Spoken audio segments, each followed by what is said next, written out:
తాకట్లో ఉన్న బంగారాన్ని విడిపించి ఆ రోజున మార్కెట్ ధర కట్టి మిగిలిన డబ్బును మీకు అందిస్తుంది కొమ్మూరి గోల్డ్.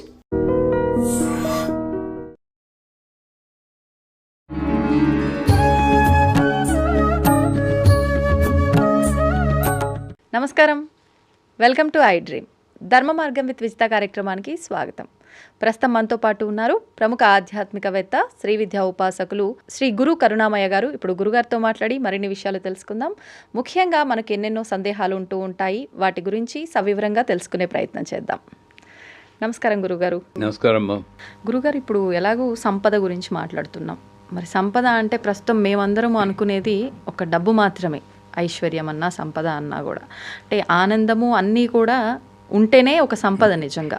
మరి ఇవన్నిటికీ ఆధారం ఎవరు అంటే లక్ష్మీ అమ్మవారు. లక్ష్మీ అమ్మవారి ఇంట్లో స్థిరంగా ఉండదు, ఆమె చెంచలం అంటారు. మరి నిజంగా ఆమెని అలా తీసుకొచ్చి మన ఇంట్లో తిష్ట వేసి కూర్చోబెట్టుకోవచ్చు అంటారా? ఎలా సాధ్యపడుతుంది? ఏదైనా మంత్రం ఉందా అండి దానికి? నేను ఏదో వీడియోలో చూశాను, ఈ వేరు మీరు ఇంట్లో ఉంటే లక్ష్మీదేవి మీ ఇంట్లో దొల్లుతుంది, అవును, ఈ తాళం కుబేర తాళం చెవి ఇవన్నీ వస్తుంటాయి. ఇదంతా కూడా వాళ్ళని నేను తప్పు పట్టడం. ఆ పెట్టి వాళ్ళు కూడా అమ్మవారి స్వరూపాలు. నువ్వు ఎంతవరకు మాయలో పడతావు, ఆవిడని వదిలేసి పక్కదారి చూస్తావా, అదే ఆవిడకి కావాలి. ప్రతి ఒక్కడూ మాయలో పడాల్సిందే, అది ఆవిడకి మహా ఇష్టం. ఆడుకోవడం. జ్ఞానినాంపి చేతాంసి దేవీ భగవతీసా బాలాద్ ఆకృష్య మోహాయ మహామాయా ప్రచతి. ఆకృష్య, ఆ మాయలో పడి మోహం కొట్టుకుంటే ఆమె విలాసంగా చూస్తుంది. బాగుందా? ఎంత పవర్ ఉంది అలా అనుకుంటుంది. అప్పుడైనా సరెండర్ అవుతావా అని. ఇది ఆవిడ అమ్మ యొక్క స్వరూపం. అంచేత ఇప్పుడు లక్ష్మీదేవి అంటే శ్రీ సూక్తం అర్థం చదవాలి దానికి. ఓకే, శ్రీ సూక్తం అర్థం ఎక్కడైనా ఉంటే చదవండి. ఎవరు రాసినా కరెక్ట్గానే రాస్తారు. నువ్వు దేనికి లక్ష్మీదేవి? లక్ష్మీదేవి అంటే డబ్బు కాదు. నా ఇంటికి ఒకడు వస్తే లేదనకుండా అన్నం పెట్టగలిగిన డబ్బు. నేను చేర్చుకుని ఇల్లు కొనుక్కోవడం డబ్బు కాదు. ఐశ్వర్యము అంటే శుక్పిపాసామనాన్ జ్యేష్ఠాం అలక్ష్మీర్ నాశయామ్యహం అభూతిం అసమృద్ధించ సర్వాన్నిర్ణతమే గృహాన్.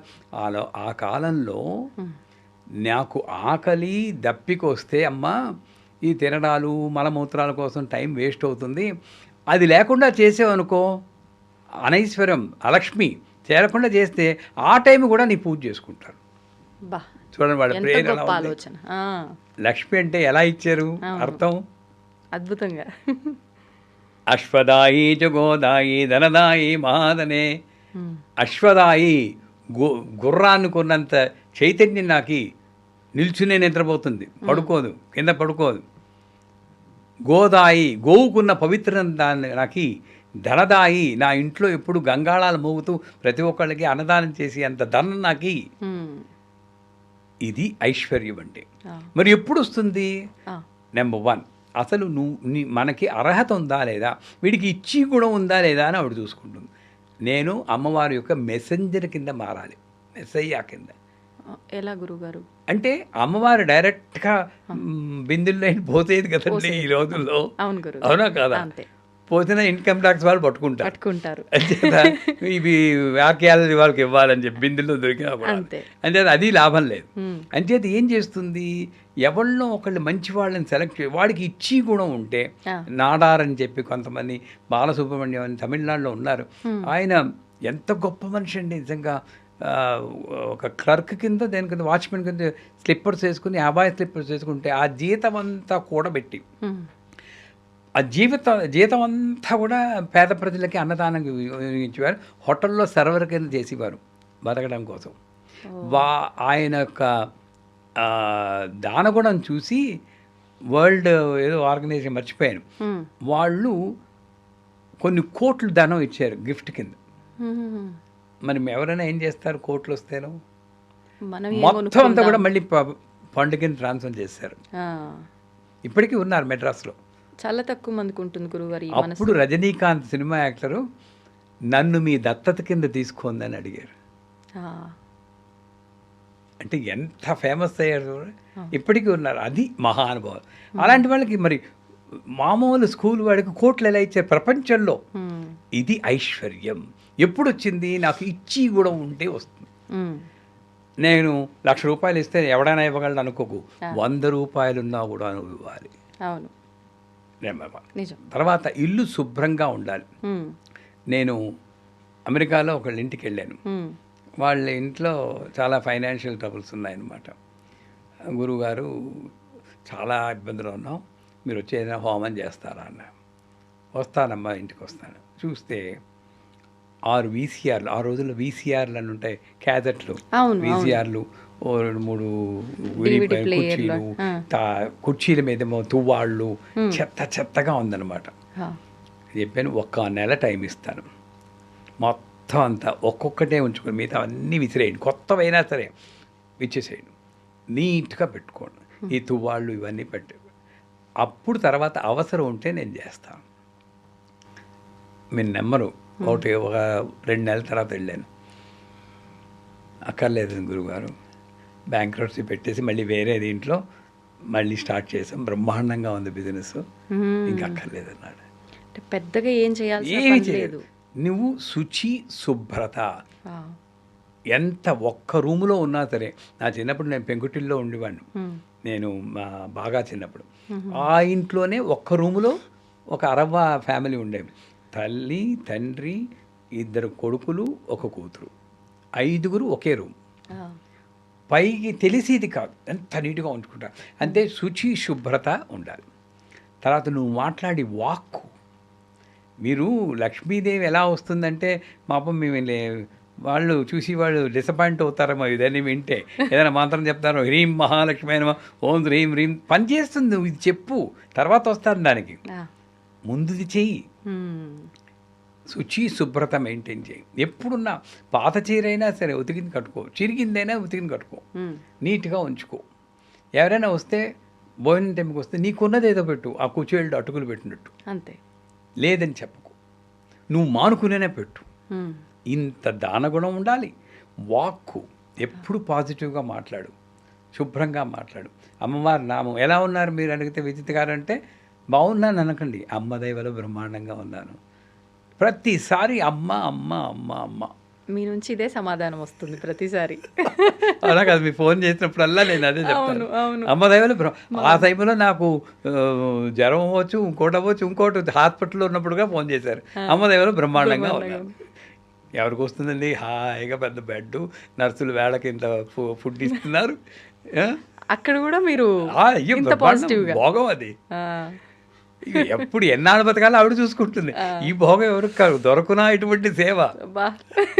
ఎప్పటికి కప్పు వెళ్తుంది, రేపు రోజు నేనే కప్పుకోవాలి, ఆవిడ కప్పు వెళ్తుంది.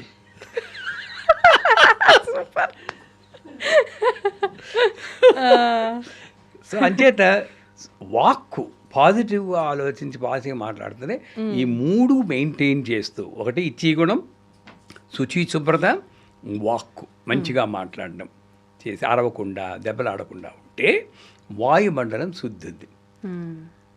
ఇప్పుడు ఒక మోడీ రావాలనుకోండి, ప్రైమ్ మినిస్టరు, మొత్తం రోడ్లన్నీ దురిచేస్తున్నారు, అన్నీ చూస్తున్నారు. మీ ఇంటికి వస్తున్నారు అనుకోండి, మీ ఇల్లు ఎలా అనుకుంటారు? అద్దంలా తయారు చేయము, చేయించుకుంటారు కదా, అప్పు చేసైనా సరే ఎవరైనా క్లియరెన్స్ వెళ్తుంది చేయించుకుంటాం. మరి అమ్మవారు వస్తుందంటే నేను ఈ ఇల్లు ఎలా ఉంచుకోవాలి, వాయుమండలాన్ని శుభ్రపరచాలి. అంచేత నా వాక్కు శుభ్రంగా ఉండాలి. వాయుమండలాన్ని అశుద్ధపరిచే గట్టిగా అరవడాలని మానేసి కొన్నాళ్ళ పాటు, 1 నెల రోజుల పాటు చేయండి. ఈ సాధన ముందు చేయండి. తర్వాత నేను చాలాసార్లు చెప్పాను, మీకు చెప్పానో లేదో కానీ, ఏలకుల మాల అని చెప్పి వెంకటేశ్వర స్వామికి ఏలకుల మాల వేయడం, లేదా శుక్రవారం కిస్మిస్ పళ్ళు తీసుకుని ఎండు ద్రాక్ష తేనెలో కొంచెం ముంచి, ఓం శ్రీం హ్రీం శ్రీం కమలే కమలాలయే ప్రసీద ప్రసీద శ్రీం హ్రీం శ్రీం ఓం మహాలక్ష్మి అని మంత్రం ఉంది. అది దీక్ష తీసుకోవాలి, గురువు దగ్గర దీక్ష తీసుకుని. కానీ లేదా దీక్ష అక్కర్లేదు అనుకుంటే హ్రీం మహాలక్ష్మి అనమా, హ్రీం ఇక్కడ నుండి ఆ శబ్దం ఉంటే చాలు. దాంతో అమ్మవారికి పూజ చేసి 108 సార్లు చెప్పి ఆ కిస్మిస్ పండునే మీరు ప్రసాదం కింద తినాలి. ఎన్ని కిస్మిస్లు పెట్టాలనేది 108. 108. అంటే మీరు అనొచ్చు డబ్బులు లేనప్పుడు 108 కిస్మిస్లు అంటే ఈ రోజుల్లో ఎంత ఖర్చు అండి? కిస్మిస్ల సంగతి పక్కన పెట్టండి గురువుగారు, ఏదో రకంగా ఒకసారి ఒక 1/2 కేజీ తెచ్చిపెట్టుకుంటే అయిపోతుంది, కానీ ఏలకుల దండ మరి. ఒక ఆవిడ ఈ వీడియో చూసి కమెంట్ కూడా చేసి అసలే డబ్బు లేకుండా పోతే ఆ మహానుభావుడు ఏలకులు కొలమంటున్నారు ఎక్కడిది అని. మనసు ఉంటే మార్గం ఉంటుంది, ఎలాగో అలా వస్తుంది. ముందు చెయ్యాలి అని ప్రతిదానికి నేను అడ్డంగా ఆలోచిస్తుంటే పెళ్లి చేస్తుంటే ఇన్ని డివోర్స్ కేసులు ఉన్నాయి. ఈ పెళ్లి డివోర్స్ అవుతుందేమో అనుకో నువ్వు చెయ్యవు, పక్కనే అవుతున్నా నువ్వు పక్క చేస్తున్నావు. ఆ కాన్ఫిడెన్స్ నీకు ఉండాలి అంతే. సో ఏలకులేంటి ప్రతీది వస్తాయి. ఏలకుల మాలేంటి 27 ఏలకులు, అంతకి నేను 27 ఏలకులు తీసుకోమన్నాను. ఎవరికైనా లేదంటే మా దీనికి ఒకసారి ఫోన్ చేయమని మేము పంపిస్తాం ఏలకులు, సరేనా? 52 వారాలు. ఎవరో అప్పుడు ఇప్పుడు నాకైనా కాన్ఫిడెన్స్, నేనేం కోటీశ్వరుని కాదు, మా పీఠం కట్టుకోవడానికే డబ్బులు లేక ఇప్పుడు నానా అవస్థలు పడుతున్నాం. కానీ నా నమ్మకం ఏంటంటే ఇచ్చి కూడా ఉండాలని ఇందాక చెప్పాను కదా, నేను ఇవ్వడానికి రెడీ అయితే డబ్బులు అలే వస్తాయి, అది నా నమ్మకం. మరి ఒకసారి ఇదే అన్నారు ఇంకో ఛానల్లో, నేను ఇస్తానంటే ఇంతమంది ఏలకులు అంటే ఎన్ని కిలోలు కొంటావు అని అడిగారు మా వాళ్ళు. అవే వస్తాయి చూడండి, అంత అమ్మదయ్యా. అంతే, నిజంగా ఇవ్వాల్సి వస్తే అమ్మాయి అన్ని చూసుకుంటుంది. నేను ఇచ్చేవాడిని కాదు కదమ్మా. సో 27 ఏలకులు తీసుకుని ఓ చిన్న పాత్రలో, ఆ పాత్ర కూడా స్టీల్ పాత్ర కాకుండా ఒక ఇత్తడి కానీ లేదా గ్లాస్ పాత్ర, మట్టి పాత్ర అయినా, దాంట్లో నీళ్లు పోసి కొంచెం పసుపు వేసి ఒక్క 10 సెకండ్లు నాననివ్వాలి. అది ఎక్కువ నానితే మళ్ళీ విరిగిపోతాయి. సో నాన్నిచ్చాక ఒక వెంకన్న బాబు విగ్రహం ఉండాలి, చిన్నది విగ్రహమే ఉండాలి గురుగారు ఖచ్చితంగా. విగ్రహం ఉంటే మీరు వెయ్యాలి కదా, దండ వెయ్యాలి. ఆ విగ్రహం మాత్రం కొనుక్కోవాలి, ఎవరినైనా అడిగి కొంచెం సాయం చేయమని. ఎంతో ఎక్కువ ఉండాలి, 500 రూపాయలు ఉంటుంది. అది ఎవరో ఒకళ్ళు ఆ మాత్రం సాయం చేయగలరు. ఆ విగ్రహం తీసుకుని శనివారం ఏదో టైంలో ఈ ఒక ఏలకులు తీసుకోవడం, సూది దారం ఎక్కించి 2 పేటలు వేసి దానికి కూడా కొంచెం పసుపు రాస్తే మంగళకరంగా ఉంటుంది. ఇలా ఎక్కించి ఓం నమో నారాయణాయ, మన తిరుపతిలో వినబడుతుంది చూడండి. నాకు ఇవాళ కొంచెం దగ్గుంది కాబట్టి అంత గట్టిగా చెప్పలేకపోతున్నాను, కానీ అంత మెల్లిగా, తొందర లేదు, నారాయణాయ అనుకుంటూ ఒక్కొక్కటికి వచ్చాలి. అది మాల అవుతుంది. 27 ఏంటంటే 27 నక్షత్రాల్లో ఎన్ని జన్మలెత్తేమో, ఎన్ని కర్మలు చేసామో, కర్మలన్నీ చేర్చి కూర్చుని కర్మమాల, ఆ కర్మలన్నీ అప్పిచ్చేస్తున్నాం. సో ఆ కర్మలన్నీ అప్పిచ్చేస్తున్నాం. ఆ మాల తయారయ్యాక చేత్తో పట్టుకుని 3 శ్లోకాలు ఉన్నాయి, ఇంచుమించు అందరికీ తెలుసు. శ్రీయకాంతాయ కళ్యాణ నిధే దినాం శ్రీ వెంకట నివాసాయ శ్రీనివాసాయ మంగళం. మంగళాశాసన పరమదాచార్య పురోగమై సర్వైశ్చ పూర్వరాచార్యే సత్కృతాయాస్తు మంగళం. తర్వాత 3వది సర్వమంగళ మాంగళ్యే శివే సర్వార్థసాధికే శరణ్యే త్రంబికే దేవి నారాయణ నమోస్తే.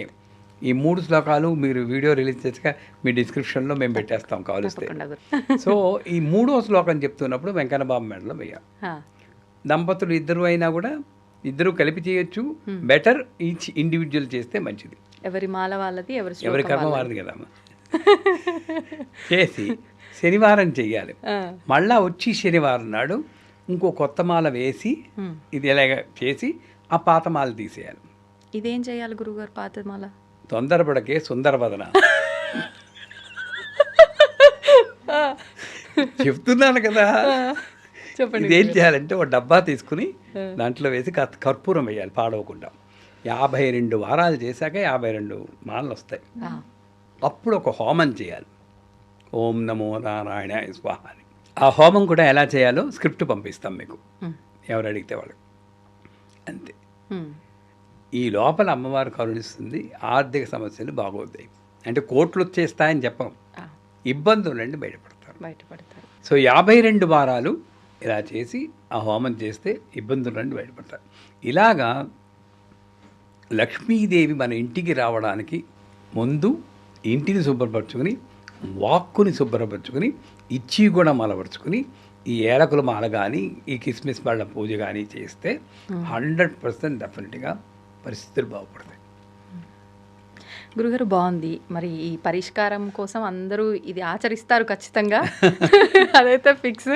అందరికీ కావాల్సింది ఇప్పుడు లక్ష్మీదేవి అనుగ్రహమే.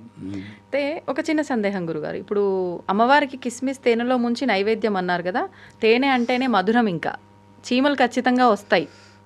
అమ్మవారికి ఇలా భగవంతుడికి నివేద చేసిన నైవేద్యాన్ని చీమలు గనక తీసుకుంటే మళ్ళీ అదేమన్నా మాకు దోషమా అని చాలా మందిలో సందేహం ఉంటుంది. ఒక్కొక్కసారి ఎక్కువగా చీమలు పట్టేస్తూ ఉంటాయి నివేదన చేసిన ఆ పదార్థాలకి.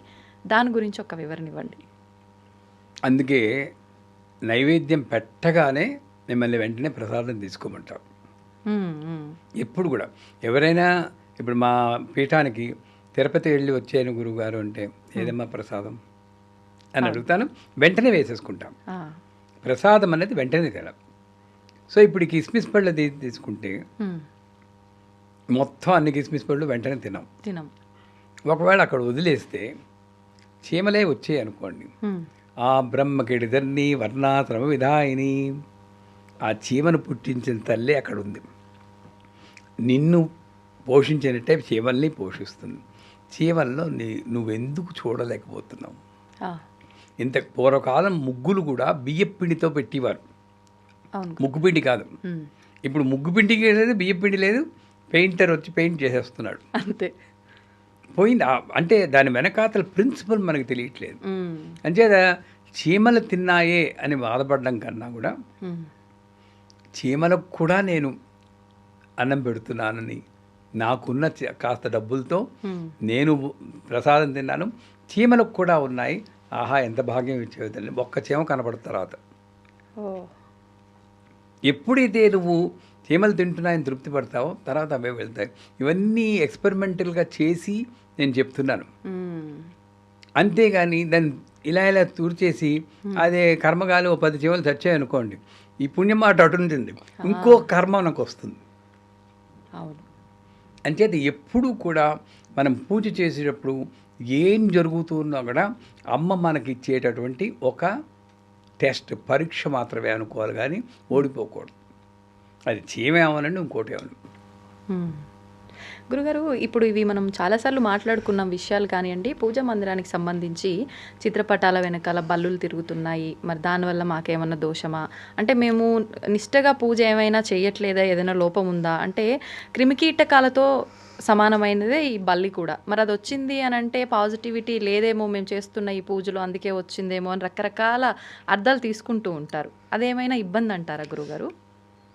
ఎందుకు ఆ పాపం బల్లిలా కల్ప్రిట్ అయిందో అంటే, బల్లి పడ్డ దోషం అని చెప్పి పంచాంగాల్లో రాస్తూ ఉంటారు. శిరస్సు మీద పడితే మరణం. నా శిరస్సు మీద 4-5 సార్లు పడింది. అంటే 4-5 సార్లు చచ్చిపోయినట్ట నేను. యాక్చువల్గా మా గురువుగారిని అడిగితే, మరణం మనకు కాదురా, దానికి తోసేస్తావు కదా కింద చచ్చిపోతుంది, పాపం అంత ఎత్తు నుంచి పడిపోద్ది నిజంగా, ఇలా తోసేస్తావు చంపేస్తావు, ఏమీ లేదు అంటారు. సో ఈ బల్లి అన్నది కాకపోతే ఒక ఎనర్జీని ఎక్కువ ట్రాన్స్ఫర్ చేయగల శక్తి కొన్ని జంతువుల్లోనూ కీటకాల్లోనూ ఉన్నాయి బల్లి. అందుకే వెండి బల్లి, బంగారు బల్లి అని మీరు కాంచీపురం వెళ్ళినప్పుడు చూసి ఉంటారు. అవును గురుగారు. సో బల్లికి ఆ ఎనర్జీ ట్రాన్స్ఫర్ శక్తి ఉంది. కానీ ఇప్పుడు ఒక పటం వెనకాతల ఒక బల్లి వచ్చింది అనుకోండి, దాన్ని నేను నెగిటివ్లోనే ఎందుకు తీసుకోవాలి? ఆ బల్లి రూపంలో కూడా అమ్మ, ఇప్పుడు ఎగ్జాంపుల్ చూస్తాను, ఓ పూజ చేస్తున్నారు, ఆ పూజ చేస్తుంటే రప్పని పువ్వు కింద చేతిలోని పడిపోయింది, అమ్మో నేనేదో తప్పు చేశాను అందువల్లే పువ్వు కింద పడిపోయింది అనుకుంటాం. అదే నువ్వు అమ్మవారి ఫోటో మీద పెట్టాక పడింది అనుకోండి, వెంటనే రీల్స్ తీసేసి ఫేస్బుక్లోను దాంట్లోనూ ఇన్స్టాలోను ప్రొమోట్ చేసి ఎంతమంది లైక్ చేస్తారో చూస్తాం. అంటే పడడం మాత్రం ఒకటే, ఇక్కడ నుండి పడితే ఒకటే, అక్కడ నుండి పడితే. సో ఇక్కడెక్కడో తప్పు ఉంది మన ఆలోచనలో. నేను పూజ చేసేటప్పుడు ఏ జంతువు వచ్చినా సరే, సాయి కూడా సాయి చరిత్రలో ఒకసారి అంటారు, సాయి నేను ఇన్నిసార్లు నేను చెప్తున్నాను రా రా రా పెడతానంటే నువ్వు రావేంటి నా ఇంటికి రొట్టి చేద్దానికంటే 3 సార్లు వచ్చాను, కర్రతో కొట్టి తరిమేస్తే నన్ను ఏం చేయమన్నా అన్నాం, కుక్క రూపంలో వచ్చాడు. ఇవన్నీ చదువుతాం, సాయి చరిత్ర పారాయణ చేస్తాం. అవును గురుగారు. తీసుకొచ్చేటప్పటికి ఉడతలో ఉంది రాముడు, ఇవన్నీ ఎందుకు వచ్చాయి, గీతలు ఎందుకు వచ్చాయి, రాముడు నిమిరేడు అంటాం. ఏ జంతువులోనైనా అసలు పురాణం ఉన్నా లేకపోయినా అది అమ్మ సృష్టి అనుకున్నప్పుడు అసలు ఒక లాజిక్గా నేను ఆలోచించాను. పూజ చేసినప్పుడు నాకు ఎందుకు చెడు జరగాలండి? అసలు శ్రీచక్రం ఇంటికి తీసుకొచ్చాను, 70 ఏళ్ళ మా నాన్నగారు మామగారు పోయారు, శ్రీచక్రం మీకు ఇచ్చేస్తున్నానని మొన్ననే ఒకళ్ళు రాశారు, తప్పకుండా ఇచ్చేయండి అమ్మా, ప్రసాదం లేని వాళ్ళకి నేను ఇస్తాను ఫ్రీగాను, ఇచ్చేయండి అన్నాను. అంటే శ్రీచక్రం రావడానికి ఈ నా నాన్నగారు మామగారు పోవడానికి సంబంధం ఏంటని అసలు? ఇది రాకపోతే బతికిపోతారా? ఇదే నిజంగా సంబంధం ఉంటే బోల్డ్ క్లూలెస్ మర్డర్స్ జరిగి వాడిని చంపాలంటే శ్రీచక్రం తీసుకొస్తే వాడు చచ్చిపోతాడు కదా, అంతే కదా, ఎవడు కొనుక్కోలేడు. అప్పుడు నమ్మరు ఇవన్నీ మళ్ళీ. అసలు ఏం లేదు. అంచేత బల్లి కనబడితే పాజిటివ్ నెగిటివ్ ఆలోచించకుండా నన్ను అడిగితే పిచ్చో వెర్ర అనుకోకండి, ఆ బల్లికి నమస్కారం పెట్టుకోండి. స్వామి వచ్చాడు అనుకోని ఏం రాకూడదా? రావచ్చు గురుగారు, ఏ రూపంలో అయినా ఉండొచ్చు అని చెప్పి అన్నారు కదా. అది దేవి చండీ సప్తతిలో 10వ అధ్యాయంలో 11వ అధ్యాయంలో చెప్తుంది, నేను భ్రామరి రూపంలో వస్తాను, నిన్న ఆ రాక్షసుని రక్షిస్తాను, శాకంబరి కాయగూరల కింద వస్తాను, ఆకుల కింద వచ్చి నిన్ను రక్షిస్తాను, శాకంబరి అని పిలుస్తానని చెప్పుకుంటాను. అది చూసేకైనా సరే, అది చదివేకైనా సరే మనకి ఏ రూపంలోనైనా అమ్మవారు రాగలదు అన్న నమ్మకం నాకు రాగాలి. అప్పుడు ఇటువంటి డౌట్స్, సందేహాలు మనకు రావు. గురుగారు సరే, మరంటే ఒక జీవి వచ్చింది కాబట్టి ఆ జీవిలో కూడా మనం స్వామిని చూడాలి, అమ్మని చూడాలి, చూస్తున్నాం కాబట్టి అది తప్పులేదు. కొన్నిసార్లు విగ్రహ రూపంలో ఉన్న అమ్మవారి ప్రతిమల కింద పడి విరిగిపోవటం లాంటివి జరుగుతూ ఉంటాయి, లేదు పూజ రూమ్లో పసుపు కుంకుమల చేతిలోంచి కింద పడిపోతూ ఉంటాయి. మరి ఇది అంటే అపశకునంగానే చాలా వరకు భావిస్తాం, దీన్ని కూడా పాజిటివ్గా తీసుకోమంటారా? విగ్రహం కానీ ఫోటో కానీ కింద పడిపోతే హాయ్ అని గంటమని ఎవడు చెప్పడు, పాజిటివ్ కాదు, కొంచెం బాధ కలిగించే విషయమే. కానీ కర్మ సిద్ధాంతం ప్రకారం ఒక వస్తువు, ఒక వ్యక్తి, ఒక స్థలము మనకి ఎంత రుణం ఉందో అంతవరకే ఉంటుంది. మీకు ఎంత రుణం ఉంటుందో ఆ స్థలంలో మీరు అంతే ఉంటారు, తర్వాత ఖాళీ చేసి వేరే చోటికి పోతారు. మీ ప్రమేయం లేదు. వ్యక్తులు అదృశ్యమైపోతూ ఉంటారు, చేతిలో పళ్ళెం విరిగిపోతుంది. అంటే చరాచర వస్తు ప్రపంచంలో అమ్మ ఉంది కాబట్టి ఆ అచరం అంటే జీవం లేనటువంటి పళ్ళెనికి నాకు అంతే రుణం. అలా అనుకోండి, నా పెళ్ళిలో కొనుక్కున్నది పోయిందని మంచం ఎక్కేస్తూ ఉంటారు. అవునా? అంచేత విగ్రహాలు కానీ ఇవి కానీ విరగడం అనేది సహజం. ఒకవేళ అలక్ష్యంతో జరిగిందనుకోండి, ఒకవేళ పట్టుకోవడంలో కింద పడి, అలక్ష్యము లక్ష్యము రెండు ఆవిడే వేస్తుంది అనేది సత్యం. సవ్య మార్గస్థ, సవ్యంగా పట్టుకున్నది నీ గొప్ప కాదు, ఆవిడ పట్టుకొని ఇచ్చింది కాబట్టి. అపసవ్యంగా వదిలేసింది నీ తప్పు కాదు, ఆవిడ వదిలేసింది. కానీ నెక్స్ట్ టైం జాగ్రత్తగా ఉండు, అది మనసులో ఉంచుకో. ఇప్పుడు ఈ విరిగిపోయిన విగ్రహాలు కానీ ఫోటోలు కానీ ఏం చేయాలి? దాన్ని ఏం చేయాలంటే